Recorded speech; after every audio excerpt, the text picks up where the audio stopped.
आप अगर अत्यंत छूट के प्रेम करोगे तो जो आपके भाग्य में नहीं होगा वो भी भगवान आपको दे देगा। भागवत में एक कथा आती है, एक रामदास नामक एक बालक था, दासी का पुत्र था भैया। उसकी माँ बहुत गरीब थी, प्रायः दूसरे के घरों में जाती, काम करती और जो मिलता था उसी से अपना पेट पालती, पालन पोषण करती। रामदास नामक वो बालक भी अपनी माँ के हाथ सेवा में हाथ बटाता था और माँ के साथ काम करता था। भैया संयोग बस उस बालक के जन्म के समय उसके पिताजी शांत हो गए, खत्म हो गए। बच्चे का जो लालन पालन है वो सारा कार्यभार माँ के ऊपर आ गया। अब माँ ने बड़ी भाव से और बड़े ध्यान से बच्चे का लालन पालन किया। एक दिन क्या हुआ, गौशाले में दूध निकालने के लिए मैया गई। उसी समय दूध निकालते समय उस मैया को सर्प ने काट लिया। अब मैया की मृत्यु हो गई। रामदास जो उनका बालक था वो अकेला हो गया, अनाथ हो गया। अब वो इधर उधर घूमने लगा, ठोकरें खाने लगा। घूमते घूमते एक दिन संतों के पास पहुंच गया। संतों ने देखा बच्चा है, 2 दिन से यहाँ पड़ा है, लगता है इसका कोई नहीं है। दयावान होते हैं संत जो होते हैं। संतों ने कृपा कर दी और उसको बोले कि तुम आज से यहीं बस जाओ। तो भैया प्रायः काल देखा गया है मंदिरों में एकादशी का व्रत होता है। अब वो जो बालक था ना रामदास, बड़ा भुक्कड़ था। बोलो जय राम जी की। आप देखना कोई कोई बच्चे होते हैं जो सुबह से ही भोजन मांगते हैं और कोई कोई तो 1 बजे भी ना दे तो चलता है। सबका हिसाब अलग अलग होता है। भागवत में कहते हैं मुंडे मुंडे मत भिन्ना। प्रत्येक मनुष्य का स्तर अलग है, भिन्न है। सबके सोचने की शक्ति अलग है, समझने की शक्ति अलग है। रामदास नामक वो बालक था, उसे बहुत सुबह भूख लगी तो महाराज से बोला, महाराज जी कुछ खाने के लिए हो तो दे दीजिए।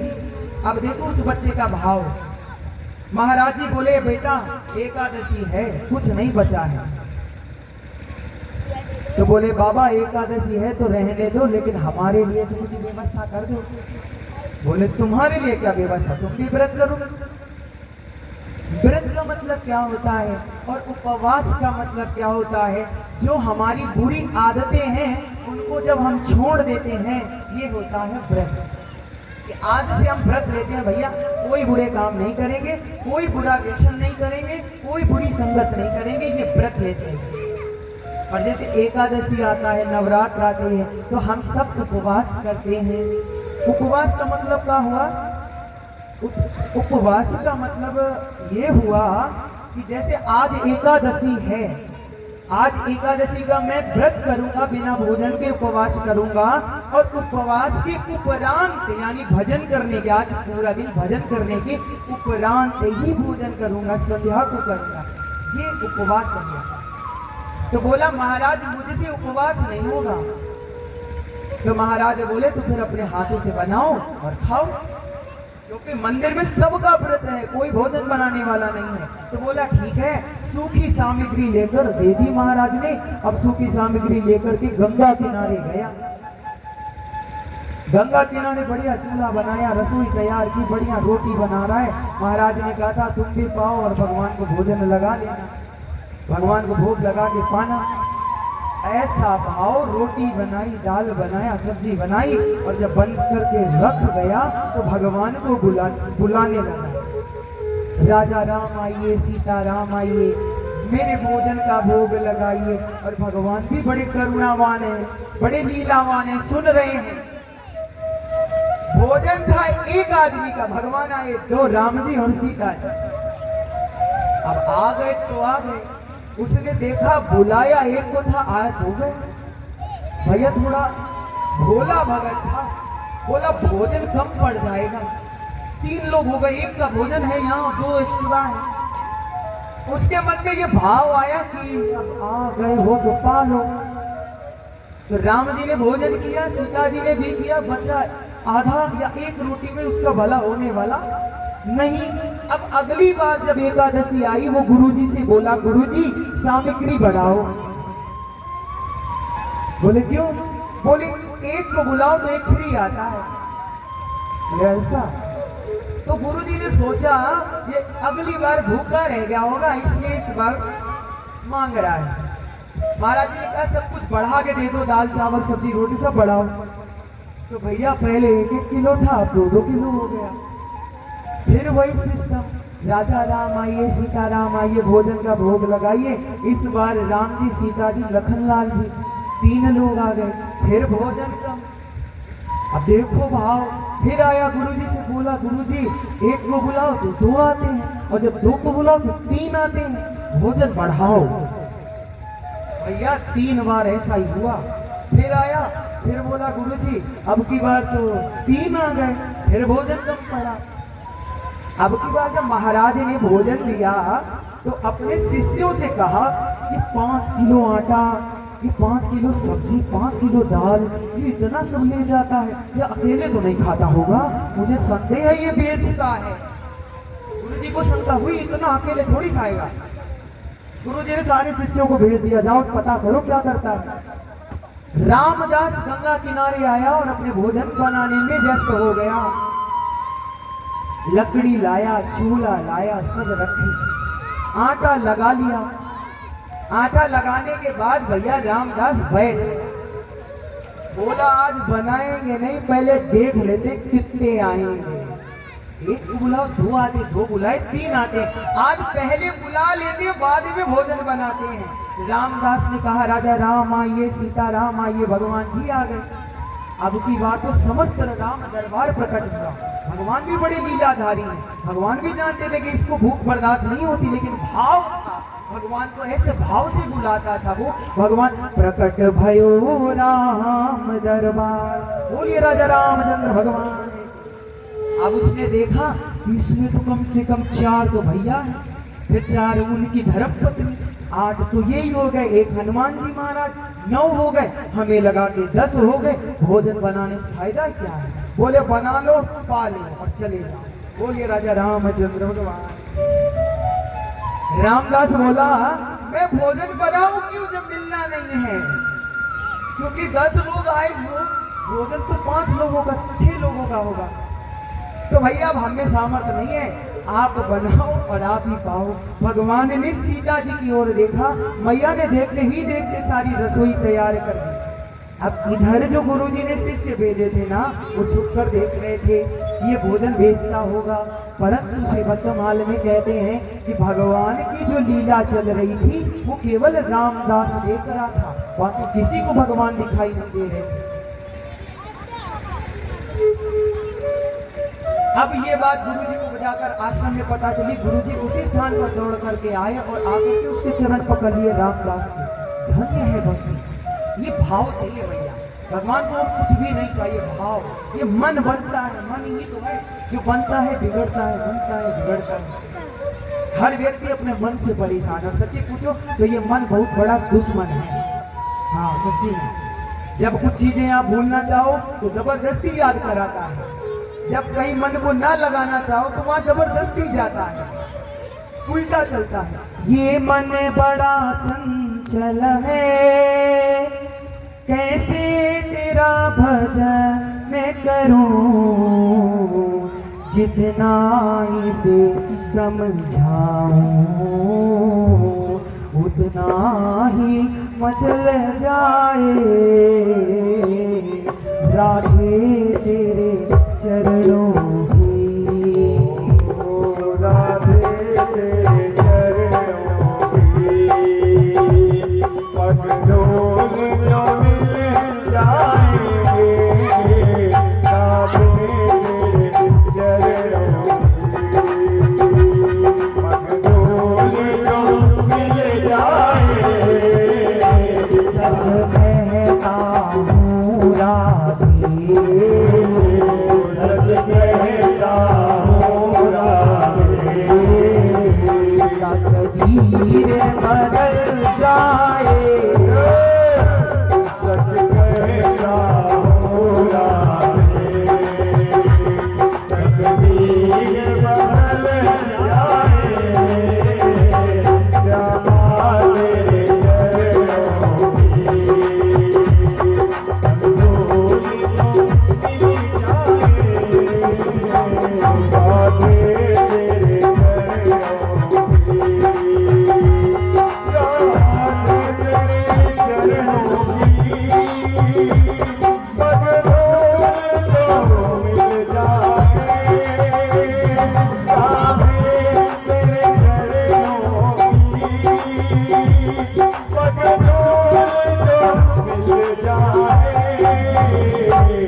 नजरों से गिराना ना, चाहे जितनी सजा देना। नजरों से गिराना, चाहे जो भी सजा देना। नजरों से गिराना ना, चाहे जितनी सजा देना। नजरों से जो गिर जाए, नजरों से जो गिर जाए, मुश्किल है संभल पाए। राधे तेरी श्यामा तेरी चरणों रज धूल जो मिल जाए। सच कहता मोरा बदल जाए। श्यामा तेरे चरणों की।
जय हो। ऐसा भाव भैया चाहिए। फिर भगवान भी आपके आगे पीछे डोलेंगे, ये शास्त्र कहते हैं। रामदास ने भगवान का ऐसा भाव किया कि गुरुदेव ने आकर के रामदास जी को प्रणाम किया। और ये रामदास कौन था? ये दासी पुत्र रामदास कोई और नहीं, नारद जी। स्वयं नारद जी महाराज पूर्व जन्म में दासी के पुत्र थे, उनका नाम था रामदास। तो जब मां शांत हो गई थी, गाय का दूध निकालने गई, सर्प ने काट लिया, इनका सहारा कोई नहीं बचा। संतों के आश्रम पर चतुर्मास बिताने के लिए बाहर से संत आए, और जो बाहर से संत आए उन्होंने रोज रामदास को सत्संग कराया। आप ध्यान देना, सत्संग में बहुत सामर्थ्य होती है। बिन हरि भजन न जाए ही कलेसा, सत्य अनुभव निज कहूँ खगेसा। अब भोले बाबा कहते हैं बिन हरि भजन ना मिटहि कलेसा। अगर सब चाहते हैं कि हमारे घर मंगल हो, शांति हो, तो भगवान का भजन करना चाहिए। ये शास्त्र कहता है, क्योंकि भगवान के भजन के बिना तो मंगल मिटता ही नहीं है, अमंगल मिटता नहीं है।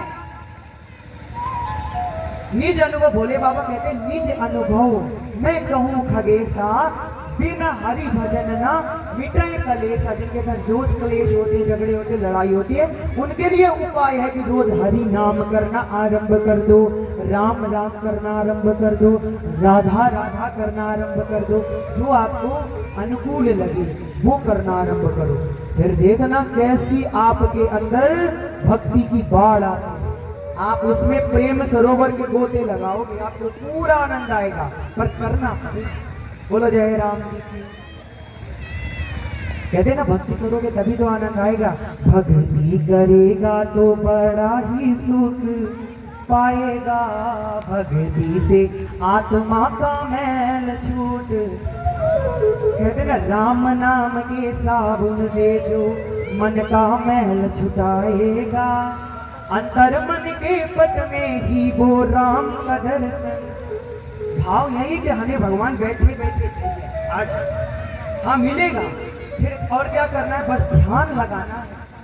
तब शंकर देखो धरि ध्याना, भगवान भोलेनाथ ध्यान करते हैं, भगवान विष्णु ध्यान करते हैं, जितने भी देवी देवता हैं सब ध्यान करते हैं, केवल मनुष्य को छोड़कर। मनुष्यों में भी कुछ 20-30% लोग हैं जो पूजनीय है, वंदनीय है, आज भी संत हैं। आग लगी आकाश में झरझर गिरे अंगार, संत ना होते जगत में तो जल मरता संसार। आज भी संत है भैया, आज भी महान आत्माएं हैं, इसलिए ये धरती टिकी है। शास्त्र ऐसा कहते हैं। और जिस दिन एक संत नहीं होगा, एक भगवान का भक्त नहीं होगा, तो ये पृथ्वी जलकर भस्म हो जाएगी। जब घनघोर कलयुग आएगा, जब भगवान के नाम का, भगवान की कथा का कहीं गान नहीं होगा, तो स्वयं परमात्मा का अवतार होगा। तब रघुवंश लीन अवतारा। किस लिए भगवान अवतार लेते हैं? भूमि का भार हरने के लिए लेते हैं। संग गोतन धारी भूमि बिचारी, गई शरण त्रैलोका। वो जो त्रैलोक का स्वामी है, नारायण है। जब ये पृथ्वी सबसे थक जाती है, पाप बढ़ जाता है, तो नारायण से कहती है अब एक एक पापी मुझे वज्र के समान भारी लग रहा है। तब फिर भगवान आते हैं, तो भगवान यहाँ आके क्या करते हैं? धर्म संस्थापनार्थाय संभवामि युगे युगे। फिर भगवान यहाँ आकर धर्म की स्थापना करते हैं और युगों युगों तक धर्म चलता है। और ऐसे ही कलयुग, द्वापर, त्रेता, सतयुग, ऐसे ये चारों युग चलते रहते भैया। कहते हैं जब 4 चतुर्युग बीत जाते हैं तब ब्रह्मा जी का एक दिन होता है। बोलो जय राम जी की। और जब ब्रह्मा जी का 1 साल होता है तो नारायण का 1 दिन होता है। भैया ध्यान देना, जब 4 चतुर्युग बीत गए तो 1 दिन ब्रह्मा का हुआ, और जब 1 साल ब्रह्मा का हुआ तो 1 दिन नारायण का हुआ। 1 दिन 1 वर्ष नारायण का, तो 1 दिन भोलेनाथ का। ये ऐसा है। आप विचार कीजिए कि ये कलयुग कितने योजन का होगा। भागवत जी में लिखा है कलयुग 4,32,000 योजन तक चलेगा। अभी केवल 5,000 वर्ष व्यतीत हुए हैं। बोलो राधे। केवल 5,000 वर्ष व्यतीत हुए। भगवान को इस धराधाम से गए हुए 5000 वर्ष हुए, 4,32,000। 1 लाख जब क्रॉस कर जाएगा तो धर्म सुनाई देना बंद हो जाएगा, भजन होना कम हो जाएगा, ये घोर कलयुग का वास होगा। भागवत जी में कलयुग के मुख्य स्थान बताए हैं। उन स्थानों से सभी भक्तों को बचना चाहिए। जहाँ द्वैत्र क्रीड़ा हो रही हो, जुआ आदि हो रहा हो, ऐसे स्थान पर नहीं जाना चाहिए। जहाँ मदिरा पान हो रहा हो, ऐसे स्थान पर भी नहीं जाना चाहिए, क्योंकि स्वयं कलयुग वहां वास करता है। और बंधुओं, जो चोरी का धन होता है, जो चोरी का स्वर्ण होता है, उसमें भी कलयुग वास करता है। तो इन स्थानों को छोड़ देना चाहिए, नहीं तो स्वयं अपने हाथों ही अपना नाश होता है, इसमें संदेह नहीं है। अरे महाराज परीक्षित के साथ क्या हुआ? जरासंध का मुकुट था, पांडव लेकर आए थे उसे मारकर, राजमहल में रखा था। तो परीक्षित जी ने पहन लिया, और जब पहन लिया तो कलियुग, जो कली है, महाराज परीक्षित के राज में कलयुग की चलती नहीं थी। एक दिन परीक्षित जी ने देखा कि एक बैल खड़ा है और एक बड़ा क्रूर आदमी उस बैल को मार रहा है। परीक्षित जी को क्रोध आया और जाकर के बोले, क्यों तुम्हें शर्म नहीं आती इस बैल को पीट रहे हो? अब जब परीक्षित जी ने खूब डांटा तो वो हाथ जोड़कर खड़ा हो गया। परीक्षित जी बोले, जाओ तुम्हें मैं अपने देश से निकाल देता हूं। उस समय संपूर्ण पृथ्वी पर परीक्षित जी का राज्य था। अब वो कली, भगवान जब ये निकाला, देश निकाला दे दिया, परीक्षित जी के पांव पकड़ लिए कली ने और बोला, महाराज संपूर्ण पृथ्वी पर आपका राज्य, मैं जाऊं तो कहां जाऊं? तब महाराज परीक्षित जी ने कहा, जहां जुआ हो रहा हो, द्वैत्र पीड़ा हो रही हो, वेश्यागमन हो रहा हो, मदिरा पान हो रहा हो, तुम ऐसे स्थानों में जाकर निवास करो, वास करो।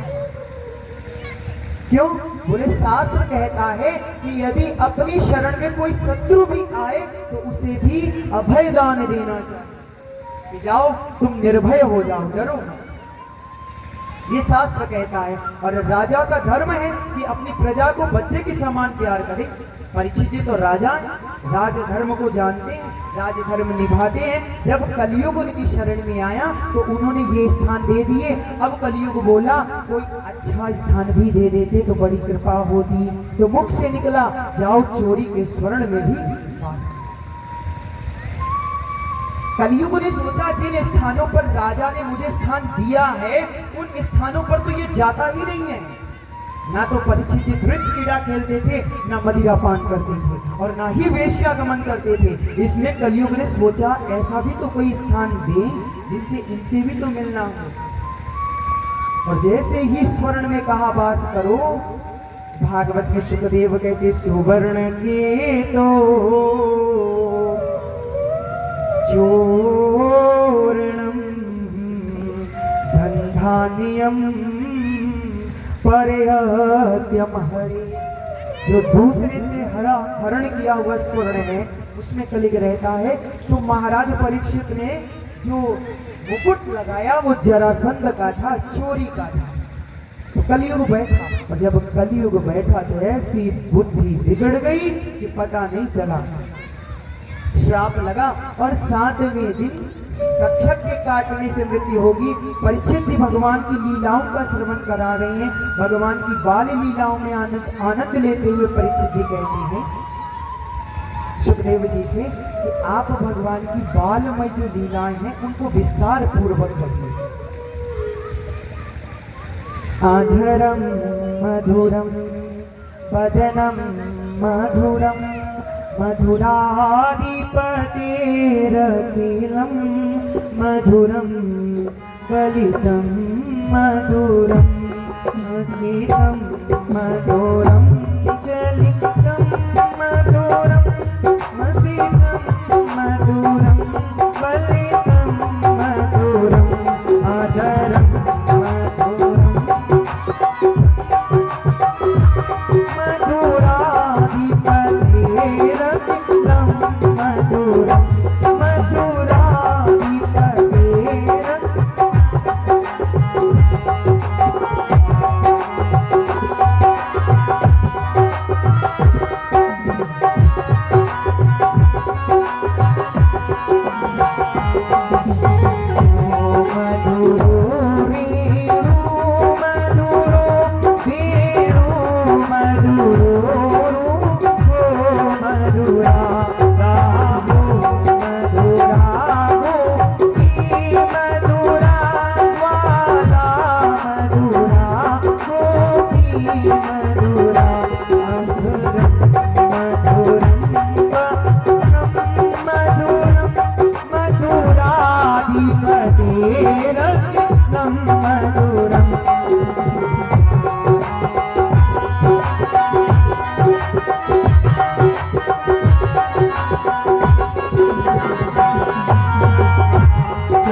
परीक्षित जी को श्री सुखदेव जी पान करा रहे हैं। बोलिए सुखदेव भगवान की।